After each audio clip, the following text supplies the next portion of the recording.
Ce qu'on a vécu ces 3 dernières années a réuni des forces vives pour nourrir des choses simples, du lien social et de l'entraide.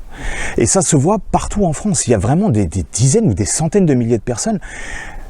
Et ça, je trouve que finalement, c'est une chance.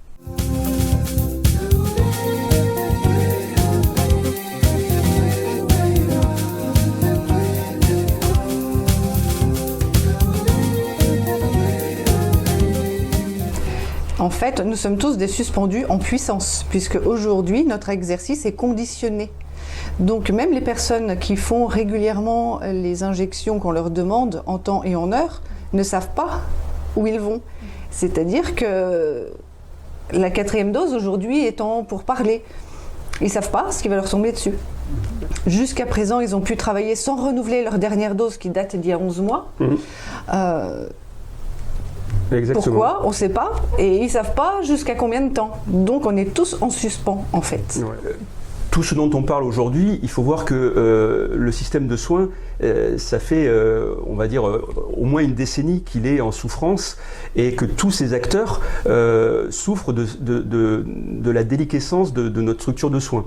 Et donc tous, autant qu'on est, à notre niveau, que ce soit en libéral, à l'hôpital, salarié public ou privé, eh bien c'est vrai qu'on essaie de faire face, de porter avec nos petits bras, on essaie de porter ce système de santé parce qu'on est quand même dans une démarche de continuer à être dans le soin et dans la prise en charge des autres. Et donc ça fait longtemps qu'on a tous des interrogations sur comment faire évoluer les choses et qu'est-ce qu'on peut construire. Mais bon, ben voilà, quand on est la tête dans le guidon, on ne prend pas toujours le temps de mettre en place autre chose. Et c'est vrai que pour le coup, cette crise et les contraintes qui nous ont été imposées et les restrictions, les attaques qui ont été continuées à être faites contre nos structures de soins, en tout cas le bon côté, c'est que ça nous aura amené pour le coup à prendre le temps de s'arrêter et d'essayer de commencer à penser à autre chose. Et c'est vrai que le syndicat, il est né de cette énergie-là, de se dire il faut qu'on prenne le temps d'organiser les choses autrement.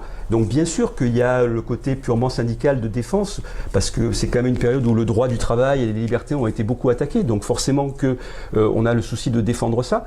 Et puis après, on a aussi le souci de pouvoir penser à une autre forme d'exercice et une autre forme de prise en charge. Et donc le syndicat, aujourd'hui, il a cette double casquette d'être dans l'action de défense juridique, mais aussi d'être dans la réflexion sur le système de soins. Le syndicat Liberté Santé n'est pas un syndicat pour les suspendus. C'est un syndicat qui défend avant tout la profession. C'est vraiment l'idée qui a émergé en premier. Et bien sûr, tout syndicat défend la profession, les travailleurs et le système. Donc le syndicat Liberté Santé ne déroge pas à cette règle. Il défend les professionnels de la santé, tous, qu'ils soient suspendus ou pas suspendus, qu'ils soient vaccinés, pas vaccinés, qu'ils aient un numéro ADELI, qu'ils n'en aient pas d'ailleurs aussi, qu'ils soient actifs, étudiants ou retraités. Il n'y a pas, les suspendus ne représentent qu'une infime partie. En fait, c'est parce qu'on ne fait pas de discrimination. On ne veut pas qu'il y ait le moindre travailleur de la santé qui soit laissé sur le carreau. Nous avons tous les mêmes droits et ces droits doivent être respectés. Donc, ce qui est intéressant, c'est justement qu'au travers des initiatives locales, et là, on voit avec nos échanges avec les collectifs locaux, que finalement, il y a beaucoup d'initiatives locales, et que ces initiatives, elles sont source d'inspiration, parce qu'on se rend compte, à tel endroit, tiens, il y a un psychologue, une orthophoniste, qui ont finalement trouvé un moyen pour avoir une maison de santé, un espace où ils peuvent échanger à la fois de la prise en charge, une forme de compensation, de rémunération. Donc, ces initiatives-là, elles existent. Et ce qui est bien, c'est que comme aujourd'hui on commence à fédérer les gens autour de nous, eh bien les gens viennent vers nous pour nous faire part de leur expérience. Et ce qui est justement génial dans l'échange qu'on a entre différentes corporations, c'est que tout d'un coup on se rend compte que ce qu'ont fait les psychologues à tel endroit, peut-être que les orthophonistes peuvent s'en inspirer pour trouver une structure. Et c'est cet échange-là qui est assez stimulant en fait dans notre structure. Moi, mon mot de conclusion, c'est un mot de plein d'espoir, c'est-à-dire que cette crise, avec tout ce qu'elle charrie de choses pas très jolies, voilà, on le sait tous, la perte de l'état de droit, particulièrement, c'est aussi un nid pour vraiment repenser le monde autrement. Voilà.